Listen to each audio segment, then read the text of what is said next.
Bismillahirrahmanirrahim. Alhamdulillah hamdan katsiran thayyiban mubarakan fih kama yuhibbu rabbuna wa yardah. Wa asyhadu an la ilaha illallah wahdahu la syarika lah. Wa asyhadu anna Muhammadan abduhu wa rasuluh.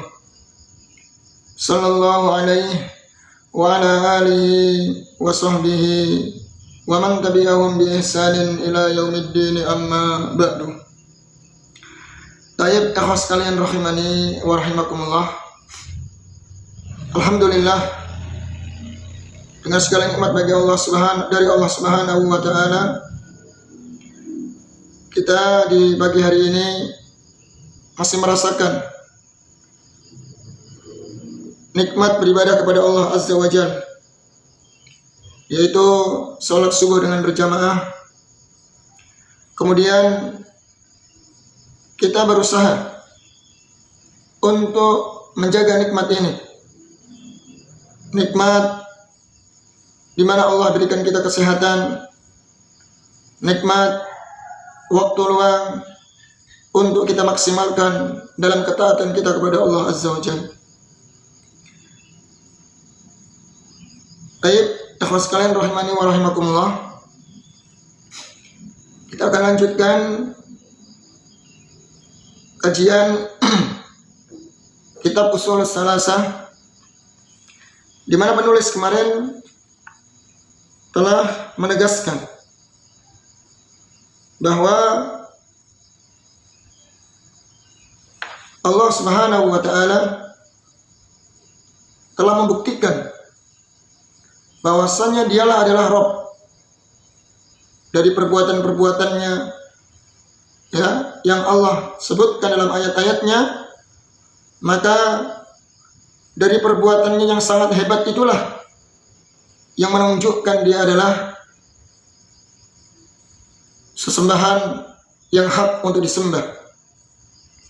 Kemudian beliau membawakan ucapan Al-Imam Ibnu Katsir rahimallahu taala, al-khaliq li hadhihi al-asya' huwa al-mustahiq lil ibadah. Yang dapat menciptakan ini semuanya, ya, yang dapat menciptakan ini semuanya, dialah yang berhak untuk diibadahi. Dari sini kita ambil sebuah kaidah bahwa isbatu tauhidir rububiyah yastalzimu isbata tauhidil uluhiyah, bahwa menetapkan, ya, tauhid rububiyah maka mengharuskan dia menetapkan tauhid uluhiyah.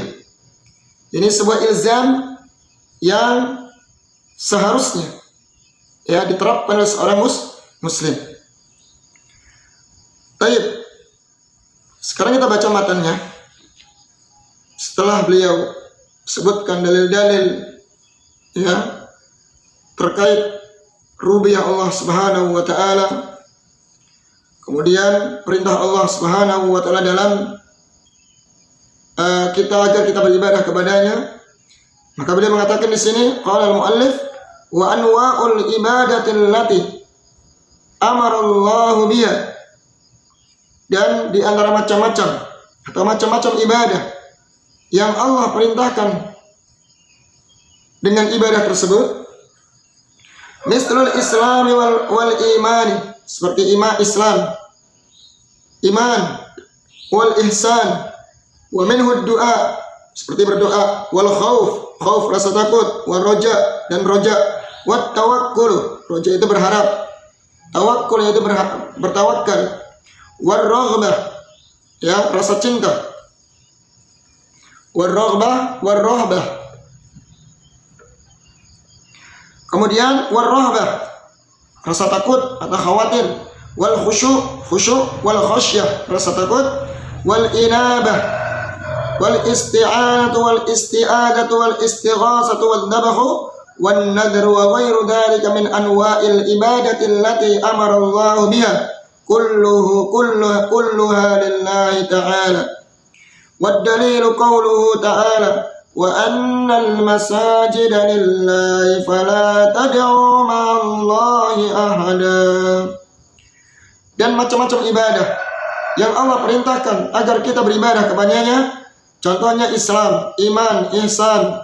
Di antaranya doa, khauf, roja, tawakkal, rohbah, dan khusyuk, dan khasyah. Wal inabah, dan isti'anah, dan isti'adah, dan istighasah, dan menyembelih, wadabah, wan nadar, dan yang lain daripada itu dari macam-macam ibadah yang Allah perintahkan dengannya, kulluha lillahi ta'ala, maka semuanya hanya diberikan kepada Allah Ta'ala saja.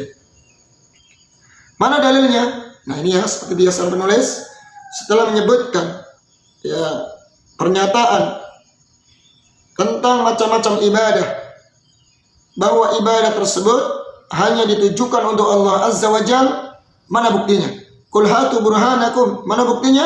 Maka beliau berdalil dengan firman Allah Subhanahu wa taala surat Al-Jin, wa annal masajida lillah, dan sesungguhnya ya masjid itu milik Allah.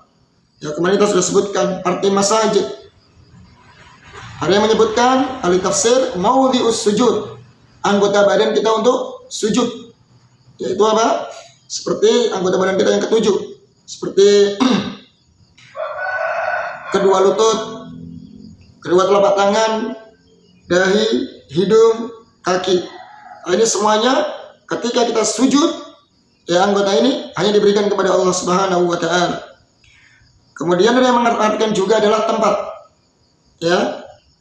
Tempat ya bahwasanya tempat sholat masjid ya hanya untuk Allah Subhanahu wa taala. Tidak boleh kita membangun atau menjadikan kuburan kita di masjid untuk beribadah kepada Allah.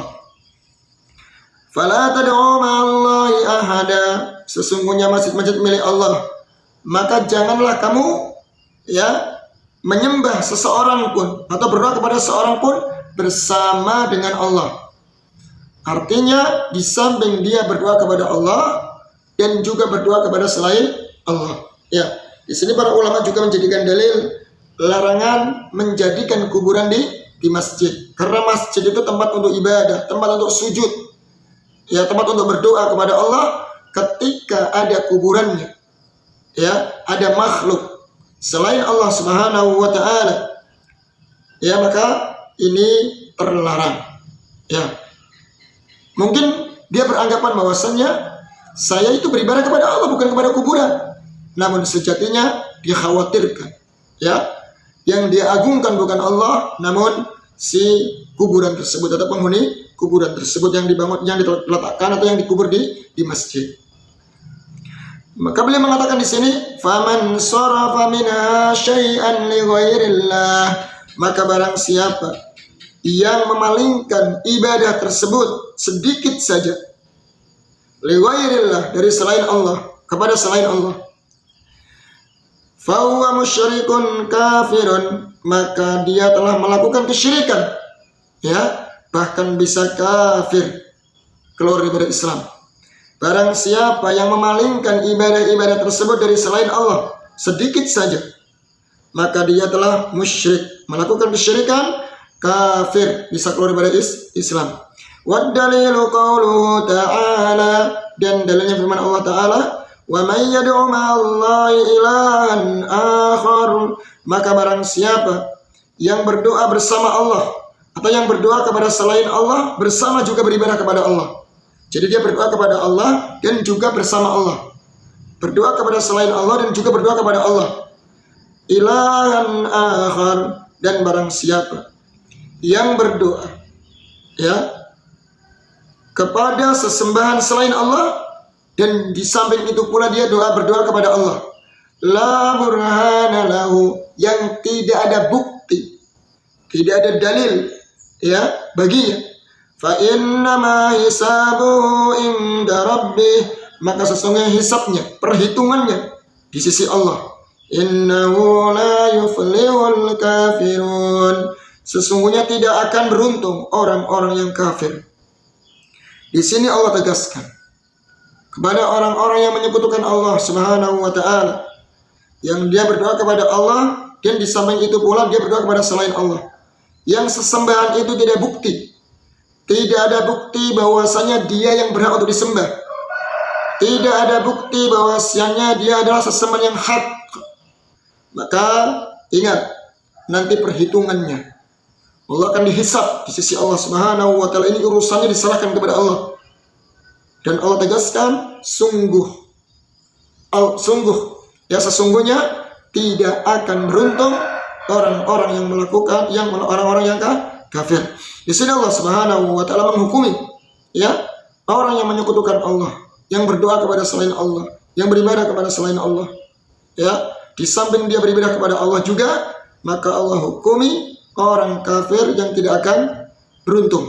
Bahkan Allah nanti akan ancam dia perhitungannya nanti, hisabnya nanti biar saya yang akan mengurusinya, atau serahkan kepada saya masalah hisabnya. Ini dahsyatnya pelaku kesyirikan. Maka berhati-hati ya. Ini sebuah ancaman berat, itu ancaman besar bagi pelaku kesyirikan. Wa fil hadisi, dalam sebuah hadis, ad-du'a mukhul ibadah. Doa adalah inti daripada ibadah. Dalam hadis yang lain, ad-du'a huwal ibadah. Doa itu adalah ibadah. Kenapa doa dikatakan ibadah? Karena berdoa itu meminta. Ada unsur meminta kepada Allah Subhanahu wa taala. Dan orang yang berdoa, dia merendahkan diri. Menghinakan diri, dia khusyuk, mengharap, kemudian dengan menghadirkan hati di situ, ini ibadah. Maka tidak boleh ditujukan kepada selain Allah Azza wa Jalla. Wad dalilu qauluhu ta'ala, mana dalilnya? Firman Allah Ta'ala, wa qala rabbukum ud'uni astajib lakum, dan Rabb kalian bersabda kepada kalian, berkata kepada kalian, wa qala rabbukum ud'uni astajib lakum, dan berkata Rabb kalian, ud'uni, berdoalah kepadaku, astajib lakum, saya akan kabulkan doa kalian. Innal ladzina yastakbiruna an ibadati sayadkhuluna jahannama dakhirin. Sesungguhnya orang-orang yang sombong dari beribadah kepadaku, dia sombong, enggan beribadah kepada Allah, justru beribadah kepada selain Allah, sayadkhuluna jahannama dakhirin, maka mereka akan dimasukkan ke dalam neraka jahanam dalam keadaan yang hina dina. Dalam keadaan hina dina. Ini jadi dua dalil inilah yang menunjukkan larangan kita memalingkan ibadah kepada selain Allah. Segala bentuk ibadah apapun. Kemarin kita sudah singgung apa arti ibadah? Ismun jami'un likulli ma yuhibbuhu Allah wa yarda minal aqwal wal af'al zahiran wa batinan. Jadi setiap nama, kullu ismin jami'un, ismun jami'un, segala bentuk nama yang mencakup apa yang dicintai dan diridhai oleh Allah Subhanahu wa taala dari ucapan, perbuatan, yang zahir maupun yang batin. Itu ibadah. Ibadah. Bentuk amalan apa saja yang Allah cintai, yang Allah ridhai, mulai dari amalan hati, mulai dari amalan anggota badan, lisan maupun perbuatan, itulah yang namanya ibadah. Maka itu semuanya harus ditujukan hanya kepada Allah Azza wa Jalla. Dalam hadis ayat ini juga Allah Subhanahu wa taala memberikan jaminan, meyakinkan, akan menjamin, akan berjanji, mengatakan ud'uni astajib lakum, berdoalah kepadaku maka saya akan kabulkan doa kalian. Ingat ikhwah, ini janji Allah. Kalau kita berdoa kepadanya, kita menghadirkan hati kepadanya, merendahkan diri kepada Allah Azza wa Jalla ketika kita berdoa, dan tentunya memenuhi syarat-syarat istijabahnya doa, mustajabnya doa, atau dikabulkannya doa, hilang dari mawani, penghalang-penghalangnya, maka yakinlah Allah Subhanahu wa taala akan kabulkan doa kita. Ibnu Qayyim al-Jauziyah telah menyebutkan bahwa doa yang kita panjatkan kepada Allah Subhanahu wa taala pasti Allah kabulkan dengan dalil hadis ini atau ayat ini. imma Allah kabulkan cepat atau lambat. Ya, imma Allah kabulkan secara langsung atau Allah tangguhkan. Ya, kalau toh dia tidak dapatkan di dunia, maka Allah Subhanahu wa taala akan jadikan doanya tersebut adalah simpanan dia di akhirat, yang kelak dia akan menuai ya pahala dari doa yang dia kerjakan di dunia. Kemudian yang ketiga, kalau toh Allah Subhanahu wa taala ya tidak kabulkan secara langsung, maka Allah ganti dengan Allah jauhkan dia dari bahaya, dari musibah yang dapat mengenainya. Itu ya, itu sudah kita pastikan Allah tidak mungkin menyelisihi janjinya dan menyelisihi ucapannya. Baik. Kemudian di sini Syekh Haisam memberikan ta'liq, yaitu catatan. Aqbal muallif ala qauli Ibnu Katsir bi dzikri adadin min al-ibadatil qalbiyyah wal badaniyyah ma'ad dalil min al-kitab li kulli amalin 'ala an-nahwi tali. Kemudian penulis, siapa penulis? Itu Syekh Muhammad bin Abdul Wahhab. Beliau mengomentari ucapan Al-Imam Ibnu Katsir rahimahullahu taala dengan menyebutkan berbagai macam dari ibadah-ibadah qalbiyah, ibadah yang bersifat qalbiyah, amalan hati. Tadi kan ada tawakal, ada khauf, ada roja, ada raghbah, rahbah, khusyuk, khosyah. Itu kan ibadah yang berbentuk amalan hati, qalbiyah. Wal badaniyah, dan ibadah yang bersifat badaniyah. Seperti apa? Islam, iman, ihsan, kemudian doa, itu bagian dari ibadah badaniyah. Ma'ad dalil minal kitab li kulli amalin, ya. Kemudian disertakan dengan dalil dari Al-Qur'an dari masing-masing amalan. Al-nahwi tali, sebagai berikut ini. Sebagai contoh berikut ini.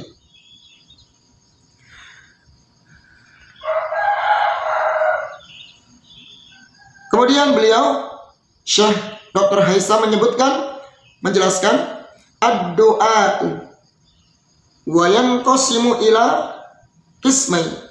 Ya, doa itu terbagi menjadi dua, kata beliau. Yang pertama, du'a'u ibadatin wa du'a'u mas'alatin. Yang pertama doa ibadah, yang kedua doa masalah. Ini sering kita dengar juga ya. Jadi doa itu ada dua. Ada doa ibadah, ada doa masalah. Apa itu doa ibadah? Huwa du'aun bilisanil hal kas-salati was-siyami wal hajj. Adapun doa ibadah adalah doa dengan lisanul hal, dengan amalan. Ya, dengan amalan. Artinya segala bentuk ibadah yang kita kerjakan, amal ibadah yang kita kerjakan itu hakikatnya doa. Ya, lisanul hal maksudnya lebih ke perbuatan. Lebih ke perbuatan. Perbuatan apa saja yang dia bagian daripada ibadah, maka itu namanya doa ibadah. Atau artinya itu di situ adalah doa, ya. Karena di situ ada permintaan.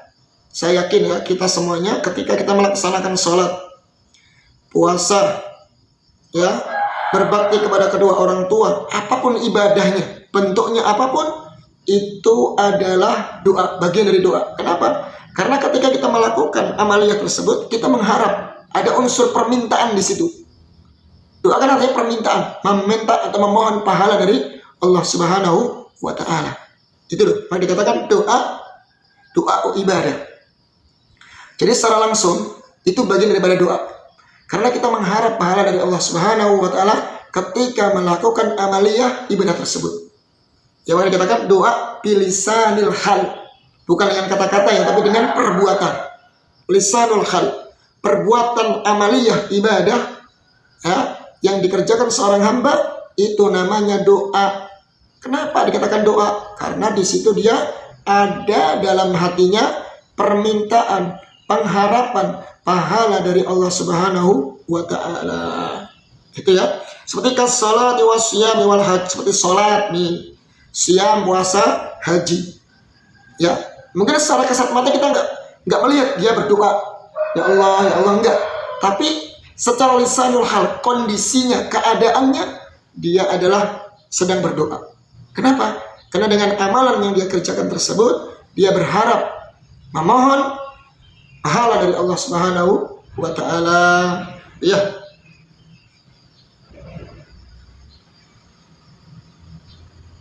Yang kedua, doa mas'alatin, doa masalah. Nah, ini yang sering kita pahami nih.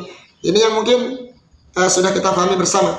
Doa bilisanil maqal, yaitu berdoa dengan lisan yang diucapkan. Ini ya, seperti ucapan kita, kaqauli ighfirli irhamni. Nah, doa masalah itu doa ketika kita ada masalah. Yaitu doa dengan meminta Allah dengan lisan kita.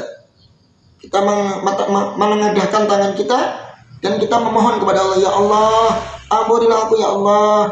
Ya Allah, rahmatilah aku ya Allah. Ya Allah, mudahkanlah uruskanlah ya Allah, dengan lisan hal, dengan lisan perbuat, dengan apa? Dengan kalimat-kalimat permintaan kita kepada Allah Subhanahu wa ta'ala. Kalau yang kedua ini mungkin sudah kita pahami ya. Karena kita pahami doa itu adalah sebuah permintaan dengan lisan. Berdoa dengan lisan, ya Allah, rahmatilah aku ya Allah. Ya Allah, mudahkanlah urusanku ya Allah. Ya kan? Nah, ini namanya doa dengan lisanil maqal yang disebut dengan doa masalah. Atau ketika dia ada masalah, doa permintaan kan, permintaan. Dia minta mungkin dimudahkan rezekinya. Ya Allah, ar-razzaq urzuqni, ya, berilah kami rezeki. Ya Allah, ya ar-rahman, ya ar-rahim, irhamni, rahmatilah kami. Ya, ini semuanya namanya doa masalah. Doa yang berbentuk permintaan. Ya, secara lisan. Ya, kalau yang tadi kan secara apa? Tidak langsung. Artinya ketika dia berdoa, yang doa ibadah tadi, ya sudah, itu sudah bagian daripada doa. Mau nggak mau. Ya, apapun amalia dia berbagian dari doa karena apa? Dia mengharap pahala dari Allah Subhanahu wa ta'ala. Kemudian beliau Syekh Aisyah menjelaskan di sini yang doa ibadah. Ya. Apa hukum doa ibadah? Sarfuhu li ghairillahi syirkun akbar. Doa ibadah ini doa yang bersifat ibadah. Maka barang siapa yang memalingkan kepada selain Allah, maka dia syirik besar. Syirkul akbar. Ya, syirik besar. Ya, nanti kan kita akan jelaskan syirik besar itu nanti bisa mengeluarkan pelakunya dari Islam. Ya, dari Islam. Kemudian dosa besar itu adalah mukhlidun finnar, bisa mengakalkan dia di neraka kalau dia belum bertobat. Ya, bisa menghapuskan seluruh amalan yang dia kerjakan.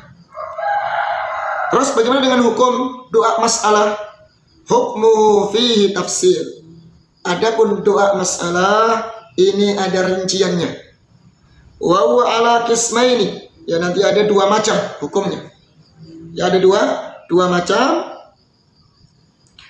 Kama sayati, sebagaimana nanti yang akan datang. Yang akan datang. Perhatikan ikhwah, untuk doa masalah ini ada rincian ya. Ya, ada rinciannya. Maka insya Allah penjelasannya nanti akan disampaikan oleh penulis. Ya. Jadi kalau doa ibadah, ya, segala bentuk amal ibadah, puasa, zakat, sholat, ya, apapun bentuknya yang ditunjukkan oleh ibadah itu jelas. Nggak boleh diberikan kepada selain Allah.